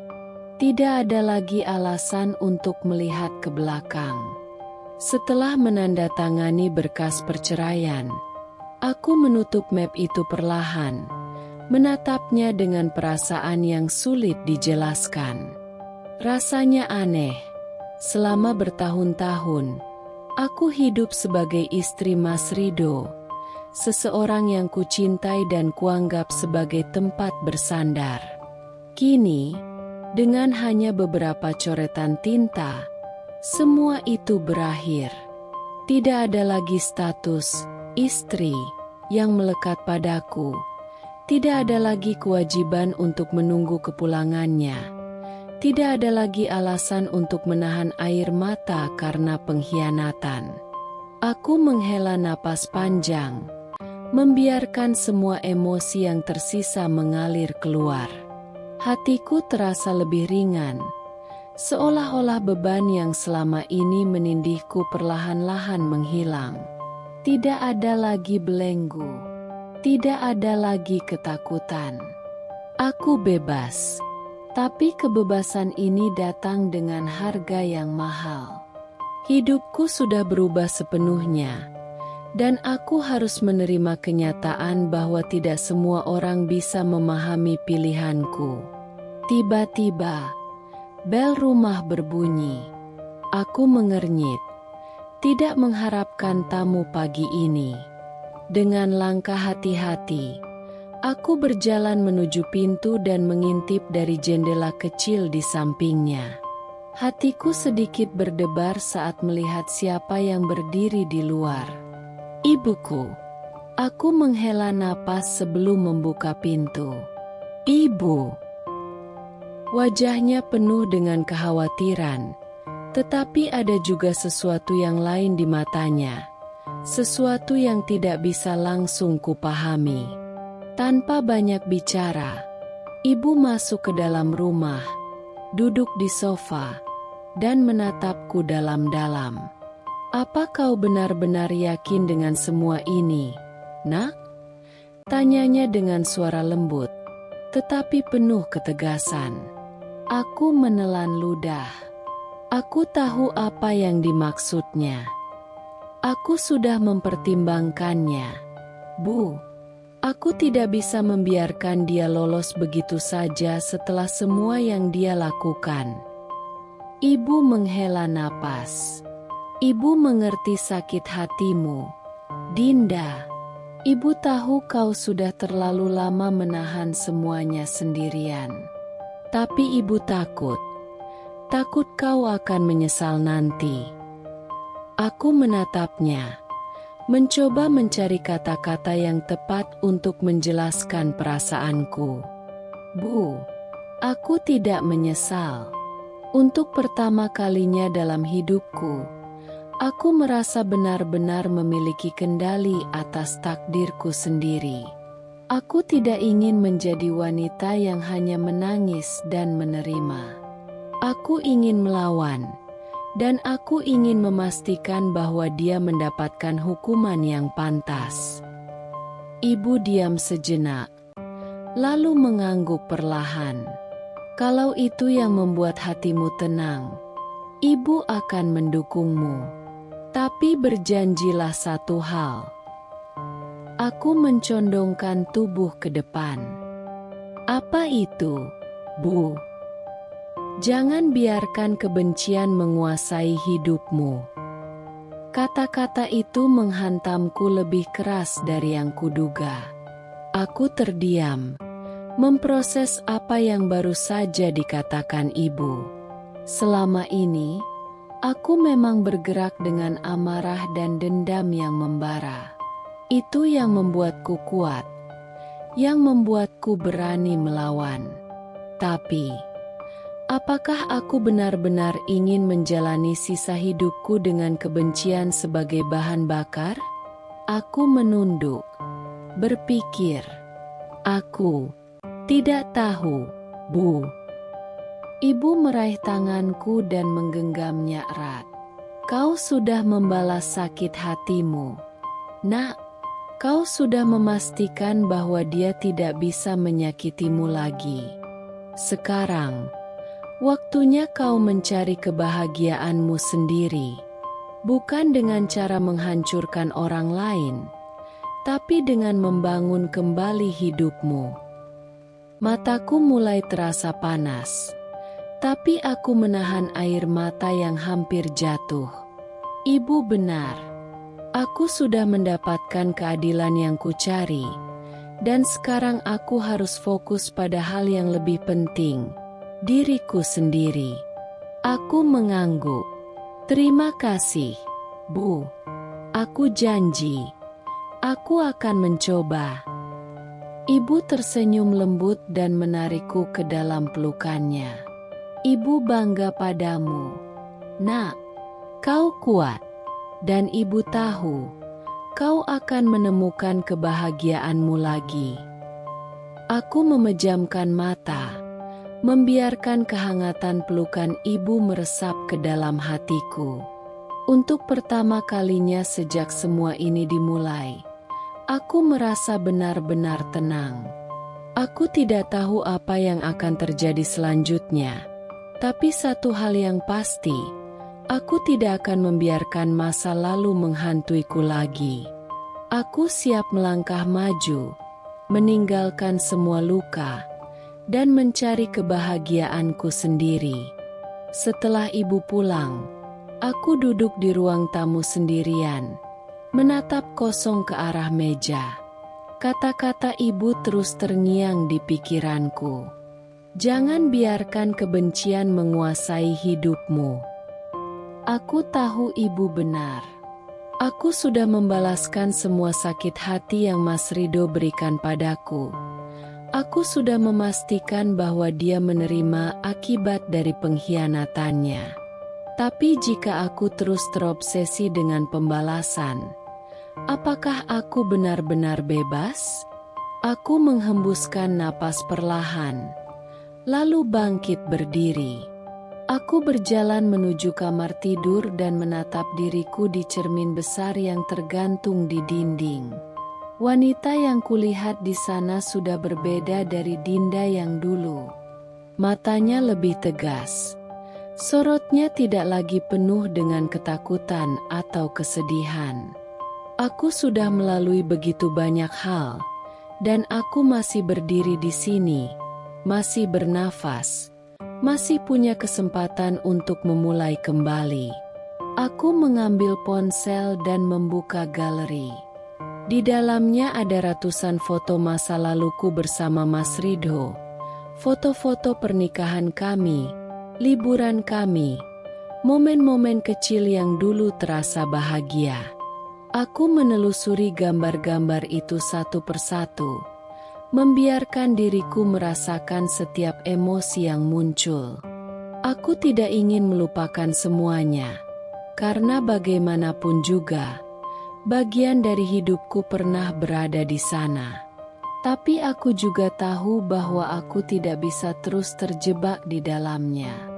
Dengan satu tarikan napas, aku mulai menghapus foto-foto itu satu persatu. Jari-jariku tidak ragu saat menekan tombol delete, menghapus jejak masa lalu yang tidak lagi ingin kusimpan. Rasanya aneh, seperti melepas sesuatu yang dulu terasa sangat berharga. Tapi semakin banyak foto yang kuhapus, semakin ringan hatiku rasakan. Setelah selesai, aku meletakkan ponsel di meja dan berjalan ke lemari pakaian. Di sana, masih tergantung beberapa baju yang pernah kubeli saat masih menjadi istri Mas Rido. Gaun-gaun yang kupakai untuk acara-acara dinas, pakaian yang kubeli hanya untuk menyenangkan seleranya. Aku menyadari bahwa selama bertahun-tahun, aku telah menyesuaikan diriku hanya untuk memenuhi ekspektasi orang lain, bukan karena aku benar-benar menginginkannya. Aku mulai mengeluarkan pakaian-pakaian itu, melipatnya satu persatu, dan memasukkannya ke dalam tas besar. Aku tidak akan membuangnya, tapi aku akan menyumbangkannya. Aku ingin menghapus semua yang mengingatkanku pada kehidupan lamaku dan menggantinya dengan sesuatu yang baru. Saat aku sibuk berbenah, ponselku kembali berdering. Kali ini, nama sahabatku, Rina, muncul di layar. Aku tersenyum kecil sebelum mengangkatnya. Halo, Rin. Dinda. Astaga, akhirnya kau angkat teleponku. Aku sudah mencoba menghubungimu sejak tadi. Suara Rina terdengar penuh semangat, membuatku tertawa kecil. Maaf, aku sibuk beres-beres. Ada apa? Aku hanya ingin memastikan kau baik-baik saja. Aku tahu beberapa orang menghakimimu karena semua yang terjadi. Tapi aku ingin kau tahu bahwa aku mendukungmu 100%. Aku tersenyum. Terima kasih, Rin. Aku benar-benar menghargainya. Ngomong-ngomong, kau tidak bisa terus-terusan mengurung diri di rumah. Bagaimana kalau kita pergi liburan? Aku tahu tempat yang bagus untuk menyegarkan pikiran. Aku terdiam sejenak, memikirkan ide itu. Selama ini, hidupku hanya berputar di sekitar rumah tangga dan masalah-masalahnya. Aku hampir lupa kapan terakhir kali aku benar-benar menikmati hidup tanpa ada beban yang menekan. Itu ide yang bagus, Rin. Kataku akhirnya. Mungkin aku memang butuh liburan. Bagus. Aku akan mengatur semuanya. Kau hanya perlu menyiapkan dirimu dan menikmati waktumu. Aku tersenyum lebih lebar kali ini. Untuk pertama kalinya dalam waktu yang lama, aku merasa ada sesuatu yang bisa kutunggu dengan antusias. Ini adalah awal dari sesuatu yang baru. Setelah menutup telepon, aku kembali ke lemari dan menarik keluar koper yang sudah lama tidak kugunakan. Aku mulai memasukkan beberapa pakaian yang benar-benar mencerminkan siapa diriku, bukan siapa yang diinginkan orang lain. Aku tidak tahu kemana aku akan pergi setelah ini, tapi aku tahu satu hal pasti, aku tidak akan lagi hidup dalam bayang-bayang masa lalu. Saat aku menutup koper dan menguncinya, aku merasa seolah aku juga telah menutup bab lama dalam hidupku. Aku sudah cukup lama hidup dalam luka dan dendam. Sekarang, saatnya aku menciptakan cerita baru. Pagi itu, aku berdiri di depan cermin besar di kamarku, menatap bayangan diriku sendiri dengan perasaan yang sulit dijelaskan. Sudah berbulan-bulan sejak semuanya terjadi. Sejak aku menyaksikan pengkhianatan Mas Rido. Sejak aku membalasnya dengan cara yang bahkan tidak pernah kubayangkan sebelumnya. Kini, segala sesuatu tentangnya telah menjadi masa lalu. Namanya tidak lagi memiliki kekuatan untuk menyakitiku. Aku merapikan gaun berwarna biru langit yang kupilih untuk hari ini. Tidak ada lagi pakaian yang kubeli hanya karena selera orang lain. Tidak ada lagi penampilan yang kusesuaikan demi menyenangkan siapapun. Aku memilih pakaian ini karena aku menyukainya. Karena aku ingin terlihat cantik untuk diriku sendiri. Hari ini adalah hari istimewa. Hari di mana aku benar-benar merayakan kebebasanku. Aku melangkah keluar kamar dan menatap koper yang sudah siap di depan pintu. Liburan bersama Rina adalah keputusan terbaik yang pernah kuambil. Beberapa minggu menjelajahi tempat-tempat baru, jauh dari semua orang yang mengenalku, memberi kesempatan bagiku untuk benar-benar menyembuhkan diri. Aku belajar bahwa dunia ini terlalu luas untuk dihabiskan hanya dalam kesedihan.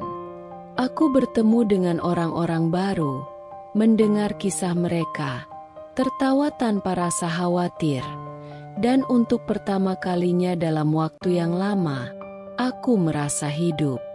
Namun, perjalanan yang lebih besar bukanlah tentang kemana aku pergi, melainkan kemana hatiku membawaku setelah ini. Aku menyadari bahwa aku tidak ingin hanya menjadi korban dari masa laluku. Aku ingin menjadi seseorang yang bisa bangkit, yang bisa menginspirasi orang lain bahwa tidak ada luka yang terlalu dalam untuk disembuhkan. Tidak ada penghinaan yang terlalu besar untuk dilampaui. Itulah mengapa aku mengambil keputusan besar. Aku akan memulai hidup yang benar-benar baru. Aku tidak ingin kembali ke rutinitas lama, ke tempat di mana orang-orang masih membicarakan skandal yang telah terjadi. Aku ingin membangun sesuatu dari pengalaman ini. Aku mengambil laptop dan duduk di sofa, membuka dokumen yang telah kususun dalam beberapa minggu terakhir. Judulnya sederhana, Aku yang Baru, sebuah perjalanan keluar dari pengkhianatan. Itu adalah buku yang kutulis berdasarkan kisahku sendiri, bukan untuk membalas dendam, tetapi untuk menunjukkan kepada wanita lain bahwa mereka tidak sendirian, bahwa mereka berhak melawan, berhak menentukan jalan hidup mereka sendiri. Saat aku membaca ulang halaman-halaman yang telah kutulis, aku merasa bangga. Ini bukan lagi tentang Mas Rido, bukan lagi tentang kesakitanku. Ini tentang aku. Tentang bagaimana aku bertahan, tentang bagaimana aku memilih untuk tidak hancur oleh pengkhianatan. Ponselku bergetar di atas meja, menampilkan pesan dari Rina. Aku sudah di depan rumah, siap memulai petualangan baru. Aku tersenyum, lalu menutup laptop dan mengambil koperku. Aku menatap rumah yang selama ini menjadi saksi bisu dari kebahagiaan dan penderitaanku.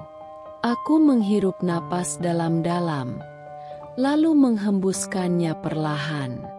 Hari ini, aku meninggalkan semua yang dulu menyakitiku.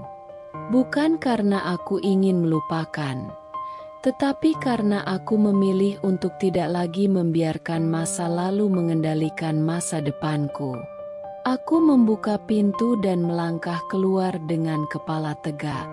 Matahari pagi menyapaku dengan hangat, seolah memberiku restu untuk melanjutkan hidup. Ini adalah awal yang baru, dan aku siap menjalaninya.